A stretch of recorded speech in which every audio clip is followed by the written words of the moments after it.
같이 한번 읽어보겠습니다. 너희에게 소원을 두고 행하게 하시나니. 아멘. 예, 어떤 가장이 있었습니다. 근데 이 가장이 요즘 굉장히 경기가 어렵고 힘들잖아요. 그래서 실직하게 돼서 퇴직금과 모아둔 돈으로 조그만 가게를 차렸는데 새벽부터 밤 늦게까지 열심히 일을 하다 보니까 너무나 힘들고 몸에 부친 그런 상황 가운데 놓여져 있었습니다. 이렇게 하루하루 힘들게 일하고 있는데 하루는 그 딸아이가 이 아버지에게, 이 아빠에게 봉투 하나를 주면서 나중에 펼쳐보라고 한 겁니다. 이게 뭘까 하고 이제 가장이 아빠가 열어봤더니 이런 내용이 들어있었대요. 아빠 생신 축하드려요. 좋은 선물은 못 해드려서 죄송하지만 이 안에 있는 쿠폰을 언제든지 사용하실 때 정성을 다해서 들어드릴게요. 그러면서 아빠 사랑해요, 힘내세요, 이런 그 쪽지를 줬다고 그래요. 근데요, 실제로 이제 어떤 그 신문에 이 사설에 이렇게 요새 경제적으로 힘들고 어렵다 보니까 이 실제로 이렇게 이 쪽지 한 내용들을 이게 적은 이 사설 내용이거든요. 그랬더니 이 가장이 이 글을 보면서 얼마나 눈물이 나고 또 가슴이 메어오고, 그래도 내가 이렇게 잘못 살진 않았구나, 어떤 기쁨이 되면서 그 사랑하는 딸을 한테서 이렇게 받은 위로가 너무나 감사했다라는 사연을 이렇게 소개한 적이 있습니다. 여러분, 이 정도로 누군가에게 힘을 얻는다라는 것, 우리가 힘들고 어려울 때 사실은 누군가 어떤 사람이 옆에 있느냐 사실 굉장히 중요합니다. 그래서 그 존 맥셀이라는 사람이 쓴 책 중에 위기의 목회자라는 책이 있습니다. 그 책에 보면 많은 목회자들이 위기 가운데 위기를 경험하게 된다는 겁니다. 근데 그 위기 가운데 어떤 위기냐 봤더니 바로 고독, 외로움이라는 이 위기를 경험하게 된다는 것입니다. 그러니까 이 말은 큰 교회이든 작은 교회이든 이 목회자들이 공통적으로 겪는 것 중에 하나가 이 고독과 외로움을 겪게 된다라고 이 존 맥셀이라는 분이 책에 이렇게 썼어요. 근데 이걸 이길 수 있는 방법 또한 이제 제시하고 있는데, 그 방법이 뭐냐? 이 고독과 외로움을 함께 해줄 수 있는 사람, 위로해 줄 수 있는 사람이 있다면 반드시 이 위기를 이겨낼 수 있다라는 것입니다. 그러니까요, 이 목회자 중에서도 목회자지만 이런 것을 함께 이길 수 있도록 옆에서 누군가와 또 가족이 됐든 성도님들이 됐든 누군가가 돼서 잘 이겨내면, 해주는 사람이 있다면 이것을 잘 이겨낼 수 있지만 위기 넘어지는 목회자들이 많잖아요. 이런 사람들이 주변에 없었다라는 것입니다. 그럼 오늘 본문 말씀을 보게 되면 요셉이라는 인물이 나옵니다. 그렇죠? 요셉을 말할 때마다 우리가 항상 이야기하는 게 있습니다. 연관되어 있는 단어. 요셉 하면 생각나는 게 바로 꿈이에요, 꿈. 그렇죠? 이 꿈꾸는 자 하면 바로 이 요셉을 이야기합니다. 여러분, 그래서 성경을 보게 되면 요셉을 보고 요셉이 이렇게 걷는 모습만 봐도 꿈꾸는 자가 오는도다라고 이야기할 정도로 이 꿈하고 요셉은 뗄래야 뗄 수 없는 그러한 관계 가운데 있습니다. 근데 오늘도 이 꿈에 대한 이야기가 나와요. 요셉이 꿈을 꾸는 사람인데, 근데 문제는 요셉이 이 꿈을 꿀 수 있도록 옆에서 정말 잘 키워줬던 그런 사람, 꿈이 이루어질 수 있도록 잘 역할을 했던 그 말씀이 또 오늘 본문 말씀에도 나와요. 우리 11절의 말씀, 우리 마지막의 말씀인데 다시 한번 읽어볼까요? 시작. 그의 형들은 시기하되 그의 아버지는 그의 말을 간직해 두었더라. 여러분, 요셉이 꿈 이야기를 할 때 옆에 있던 형들은 어떻게 반응했다고요? 시기하고 질투했다라는 겁니다. 야, 어떻게 네가 감히 내가 너한테 절을 한다고? 부모님도 너에게 절을 한다고? 이렇게 시기했는데요. 누구는 간직했어요? 예, 요셉의 아버지인 야곱은 이 요셉의 꿈을 잘 간직했다라는 것입니다. 요셉이 말했던 꿈 이야기를 마음속에 간직했더라. 여러분, 이 말은 뭘 의미할까? 요셉을 꿈을 꾸게 하셨던 분은 하나님이에요. 그러니까 요셉이 꿈을 꿀 수 있도록 잘 인도하고 은혜를 주신 것은 하나님입니다. 근데 문제는 이 땅에 살아가면서 그 꿈을 간직하고 그 꿈이 실제적으로 일어날 수 있게 굉장히 중요한 역할을 한 사람이 바로 누구냐? 바로 아버지 야곱이었다라는 것입니다. 여러분, 성경을 보게 되면 이러한 야곱 같은 사람이 또 하나 등장합니다. 예수의 어머니인 마리아도 이런 누가복음 2장 19절을 보게 되면 이와 비슷한 이야기의 말씀이 있습니다. 누가복음 2장 19절 말씀 한번 읽어볼게요. 시작. 마리아는 이 모든 말을 마음에 새기어 생각하니라 마음에 새겼다라는 겁니다. 세번역 성경을 보니까 고이 간직하고 마음속에 곰곰이 되새겼다. 그러니까 이 예수의 아들 예수의 말을 허투루 듣지 않았다는 것입니다. 지금 목자들이 와서 예수의 말이 아니죠. 천사들이 이런 메시지를 전한 겁니다. 근데 문제는 예수님에게 일어날, 내 아이에게 일어날 이 말을 다른 사람들은 그냥 그거 좀 신기하네 이 정도로 끝났지만 이 마리아는 절대로 이 말을 허투루 듣지 않았다는 거예요. 천사들의 말을 마음속에 깊이 새겼다라는 것입니다. 여러분 2022년도를 우리가 맞이하면서 하나님께서는 우리에게 각자에게 꿈을 주실 줄 믿습니다. 왜 그러냐? 하나님께서는 오늘 말씀의 제목이기도 한데요. 하나님은 우리에게 당신의 소원을 넣어주시기를 원해요. 그 말씀이 어디에 나와 있느냐? 빌립보서 2장 13절에 이렇게 기록되어 있습니다. 같이 한번 읽어보겠습니다. 시작. 너희 안에서 행하시는 이는 하나님이시니 자기의 기쁘신 뜻을 위하여 너희에게 소원을 두고 행하게 하시나니. 아멘. 오늘 제목이기도 한 너희에게 소원을 두고 행하게 하시나니. 그러니까 우리 각자에게 뭘 주신대요? 소원을 주신다라는 거예요. 꿈을 주신다라는데. 그리고 나서 뭐 한대요? 그것을 행하게 하신다라는 것입니다. 그러니까 하나님의 소원을 저와 여러분들의 마음에 심어주신다라는 것입니다. 그러니까 22년을 시작하면서 꿈이 없다라는 것은 하나님의 소원이 없다라는 거예요. 그러니까 하나님의 소원이 없다라는 것은 올 한 해 동안 하나님의 역사를 기대하기가 힘들다라는 거예요. 그만큼 우리는 이 하나님의 꿈, 하나님이 우리를 통해 하시고자 하는 그 소원이 뭔지를 발견해야 된다. 그래서 오늘 이 한 해를 시작하면서 22년도를 시작하면서 우리가 정말 바라야 될 건 뭐냐? 하나님의 소원이 무엇인가? 올 한 해 동안 우리 가정에게, 또 내 자신에게, 또 우리 직장에서, 또 우리 일터에서 나에게 주시는 하나님의 소원이 무언가? 그것을 발견할 수 있는 오늘 이 예배의 시간이 될 수 있기를 축원합니다. 여러분, 그래서 우리는요, 하나님의 이 소원을 발견해야 돼요. 찾아내야 돼요. 왜? 그렇게 해야지만이 하나님의 뜻대로 살아갈 수 있기 때문에 그렇다는 거예요. 여러분 잘 생각해 보세요. 우리가 어렸을 때 만화 영화나 어떤 영화를 보게 되면 말도 안 되는 그런 이야기들이 나옵니다.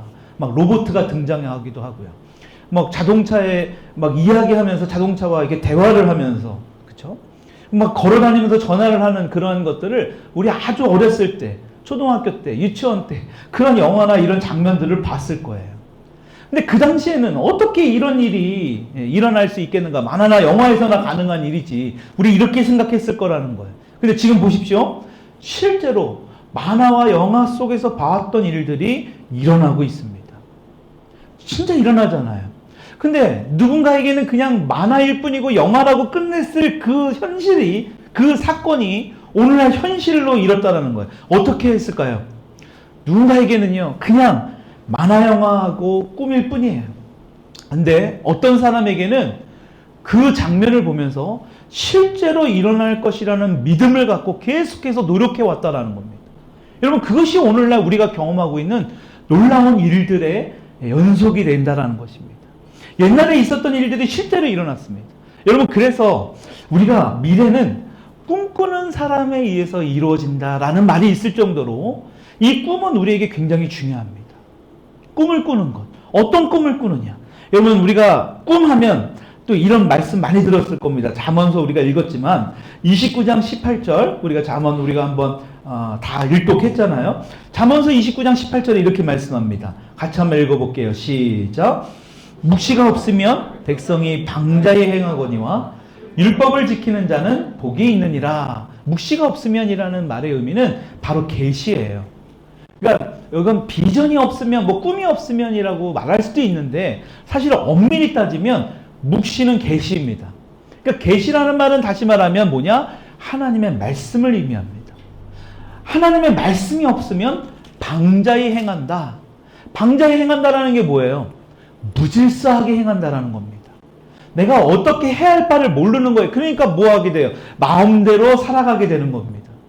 어디로 가야 할지 모르니까 무질서하게 되니까 분주하게 내 뜻대로 아무 계획 없이 살아가게 된다는 거예요. 뭐가 없으면?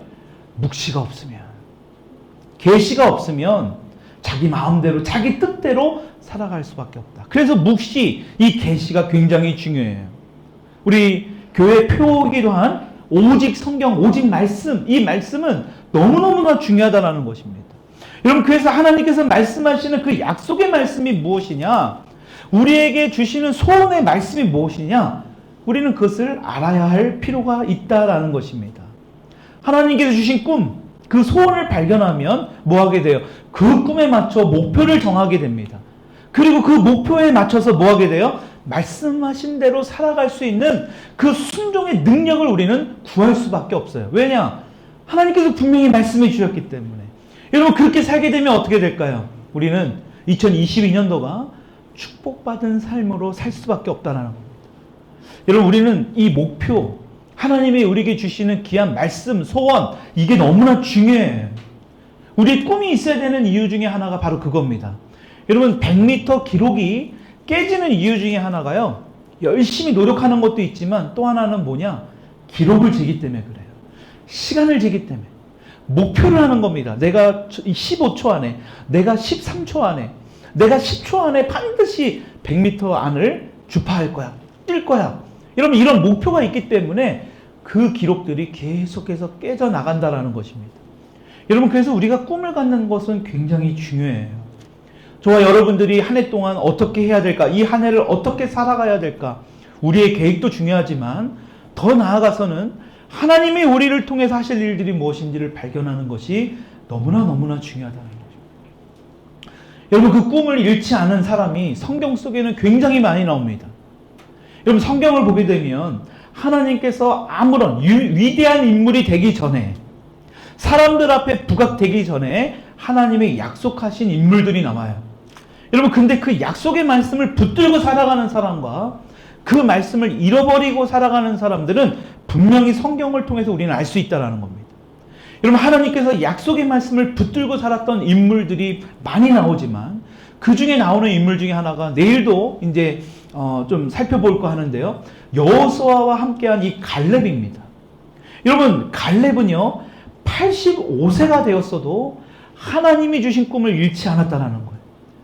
85세 하면 그 당시에는 뭐 더 오래 산 사람도 있지만 적게 산 사람이 아니에요. 노인입니다. 85세면. 근데도 이 갈렙은 절대로 하나님께서 약속한 이 말씀, 이 꿈, 이 소원을 잊지 않았다는 거예요. 너무나 잘 알고 있는 이 갈렙. 여러분, 가나안 땅을 우리가 정탐했잖아요. 그렇죠? 여호수아와 함께 이 가나안 땅을 정탐했습니다. 여러분, 그 당시에 여호수아와 갈렙만이 사실은 살아남았어요. 그렇죠? 나머지 다는 거기에서 1세대들은 다 죽었습니다. 근데 그 1세대 중에 여호수아 갈렙만 살았습니다. 여러분, 왜 그랬느냐? 그 이유를 여기에 기록한 것을 성경을 통해서 볼 수 있습니다. 여러분, 가나안 땅을 정탐하고 나서 모세를 통해서 이 갈렙은요 헤브론 산지를 기업으로 받게 됩니다. 여러분, 그때 당시 나이가 몇 살인지 성경은 이렇게 말씀해요. 여호수아서 14장 7절에 이렇게 기록되어 있습니다. 우리 같이 한번 읽어보겠습니다. 시작. 내 나이 40세에 여호와의 종 모세가 가데스 바네아에서 나를 보내어 이 땅을 정탐하게 하였으므로 내가 성실한 마음으로 그에게 보고하였고, 여호와의 종 모세를 통해서 뭐를 언제 받았냐? 나이 40세에 뭐를 했다고요? 헤브론 산지를 기업으로 받았다는 겁니다. 40세에 받은 거예요. 그러니까 40세에 그 약속을 받은 겁니다.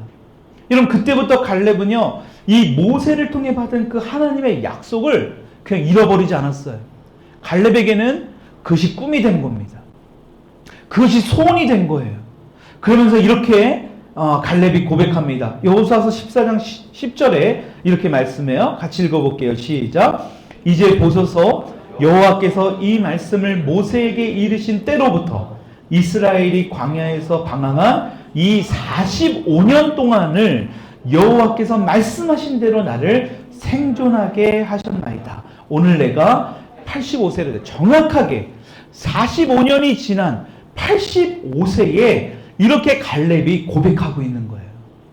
그러니까 이 갈렙이 85세가 되었지만 하나님께서 모세를 통하여 약속하신 이 말씀을 절대로 잊지 않고 있었다라는 것이. 그 약속의 말씀을 붙들고 계속해서 뭐예요? 꿈을 꿨던 거예요. 믿음으로 선포했던 겁니다. 하나님이 나한테 분명히 이 헤브론 상지를 주신다고 하셨어. 그러니까요, 이 얼마나 많은 시간을, 사실은 오랜 시간이 있었으니까 45년이라는 시간을 기다린 거예요. 우리는 1년 기다리는 거, 아니요, 1년이 아니죠. 일주일, 한 달, 이 6개월 기다리는 것도 힘든데요. 45년을 기다린 겁니다. 여러분, 45년을 기다린 그만큼의 하나님의 엄청난 축복을 이 갈렙이 경험하고 있었다라는 것입니다. 뭐 때문에요? 그것을 꿈으로 붙들고 있었기 때문에. 여러분, 저는 확실히 믿어요. 이 갈렙이 85세가 되어 있는 이 노인임에도 불구하고 끝까지 이 건강하고 또 이렇게 버젓이 살 수 있었던 게 뭐냐? 꿈이 있었기 때문에 그래. 그러니까 하나님이 주신 꿈이 있었기 때문에, 여러분, 이 갈렙은요, 일찍 늙어도 죽지 않았던 겁니다. 여러분, 그래서 우리 주변에 그런 분들 있잖아요. 일찍 실직하고 나서, 그쵸, 퇴직하고 나서 할 일이 없게 되면 일찍 운명하는 그러한 것들이 통계적으로 나와 있습니다. 그러니까 계속해서 우리가 어떤 일을 하고 어떤 꿈을 갖고 어떤 목표를 향해 나아가는 것은 굉장히 중요합니다. 저는 개인적으로 그렇게 생각합니다. 우리가 이제 한 살씩 다 드셨잖아, 그렇죠? 그럼에도 불구하고 그것은 숫자에 불과하다라는 거예요. 그러니까 나이가 우리를 좌지우지하지 못할 겁니다. 세상 사람들은 그렇게 말합니다. 이 나이에 뭘 할 수 있느냐? 이 나이에 내가 뭘 할 수 있어? 아닙니다. 나이는 숫자예요. 오늘 갈렙을 통해서도 보십시오. 85세가 되었어도 40여 년 동안을, 40년이 넘는 시간을 계속해서 그 꿈을 꾸었더니 결과적으로 뭐예요? 이루어지는 것을 볼 수 있습니다. 여러분, 100세가 되어도 하나님께서 주신 꿈을 붙들고 우리가 그 꿈을 붙들고 꾸면, 그것이 이루어질 것을 믿음으로 선포하면 우리는 늙지 않아요. 육신적으로는 늙을 수 있지만 건강한 삶을 살 수 있다고 저는 확신합니다. 왜냐? 오늘 본문 말씀은 아니지만 오늘 제목이기도 한 빌립보서 2장 13절에 이렇게 말씀하셨다니까요. 너희에게 소원을 두고 행하게 하시나니. 여러분, 각자에게 하나님께서는 우리에게 소원을 주신 줄 믿습니다. 여러분, 문제는 뭐냐? 두셨는데 행하지 않았다라는 거예요. 아직 그것의 결과를 이루지 않았다라는 거예요. 지금 그것을 이루고 있는 분들도 있을 겁니다. 그런데 아직 행하지 않았다라면 반드시 행하게 될 날이 오게 될 거라는 거예요. 여러분, 하나님께서는 당신의 소원을 우리에게 주셨어요. 그 소원을 통해 우리에게 이루어질 것을 분명히 말씀하셨다라는 것입니다. 여러분, 이 말씀 붙들 수 있기를 축원합니다. 그래서 2022년을 시작하면서 우리에게 하나님이 여쭤보는 거예요. 물어보는 겁니다. 내가 너에게 주는 꿈이 뭐냐? 오늘 돌아가서 여러분들 자녀에게, 여러분들 스스로가 한번 물어보세요. 하나님이 나에게 주신 꿈이 뭐고 소원이 무엇인가? 그것이 무엇이기에 나에게 소원을 두고 그것을 행하기를 원하시는가? 여러분, 그것을 발견하면 2022년도는 굉장히 축복의 한 해가 될 거라 저는 확신합니다. 여러분, 하나님께서 주신 꿈을 꾸는 것도 중요하지만 더 중요한 건 뭐냐? 그 꿈을 이룰 수 있도록 도와주는 사람도 중요하다는 겁니다. 여러분들이 그 소원을 품고 그 꿈을 발견했다면 여러분들 주변에 그렇게 또 꿈을 꾸고 꿈을 붙들고 살아가는 사람을 도와줄 수 있어야 된다는 거예요. 여러분, 창세기 49장에 보게 되면 야곱이 죽기 전에 자신의 아들들에게 안수 기도를 합니다. 그렇죠? 여러분, 이 대목은 어찌 보면 굉장히 중요한 대목 중에 하나예요. 그 중에 하나가 뭐냐? 이 기도하는 것 중에 잘 내용을 보면 하나님이 이 12 아들들에게 하실 일들, 다시 말하면 오늘 제목이기도 합니다. 소원을 주신 것들을 이루어질 수 있도록 축복 기도하는 거예요. 그게 바로 창세기 49장 28절에 이렇게 기록되어 있어요. 우리 같이 읽어보겠습니다. 시작. 이들은 이스라엘의 12지파라. 이와 같이 그들의 아버지가 그들에게 말하고 그들에게 축복하였으니 곧 그들 각 사람의 분량대로 축복하였더라. 여러분, 이스라엘의 근간은 이 12지파로부터 시작됩니다. 야곱의 12아들부터 시작하는 거예요. 실제로 물론 이들 중에는 뭐 멸망한 그런 것도 있죠. 아들들도 있죠. 근데 문제는 그런 지파도 있지만 그것은 그들의 잘못된 선택 때문이에요. 원래는 하나님의 축복이었다는 거예요. 이 아버지의 축복 기도를 받았다는 거예요. 여러분, 이 12아들들이 어땠을까요? 때로는 한 해를 살아가면서 아버지가 돌아가시고 나서 그들의 어떤 삶을 살아가면서 힘들고 어려운 일들이 있었을 겁니다. 근데요, 그들은 이 사건을 기억할 거예요. 아, 아버지가 말씀하신 대로, 아버지가 나를 안수기도 하면서 선포한 대로 하나님께서 나에게 이러한 일들을 반드시 이루게 할 거야. 그것을 기억하면서 살았을 거라는 겁니다. 여러분, 다른 사람들이 나를 아무리 형편없는 사람이라고 해도 하나님이 나에게 주신 그 꿈을 붙들고 살았더니 실제로 그러한 일들이 이들에게 이루어졌더라라는 것입니다. 오늘 이 기도는, 여러분, 이 축복 기도는 이거는 그냥 단순히 이루어지는 그런 기도가 아니라는 거예요. 야곱은요, 그 아들들이 그러한 꿈이 이루어질 수 있도록 옆에서 잘 도왔다라는 것입니다. 여러분, 그래서 우리가 하나님이 주신 꿈을 발견하는 것을 중요합니다. 그것을 통해서 또 하나 우리 옆에 사람들, 내 자녀들을 그 꿈을 꿀 수 있도록 돕는 저와 여러분들이 될 수 있기를 축원드립니다. 여러분, 그래서 우리가 꿈이 너무나 중요해요. 하나님의 말씀을 붙들고 이제 한 해를 이제 살아가야 되는데 하나님께서 저와 여러분들에게 원하는 것이 무엇이냐라는 거예요. 그 소원을 발견하고 그 일을 행하시는 하나님을 붙들고 살아가는 우리 2022년도가 될 수 있기를 주님의 이름으로 축원드립니다. 그래서 우리가 다시 한번 선포할 것은요, 오직 믿음이에요. 오직 하나님의 은혜, 오직 하나님의 말씀이에요.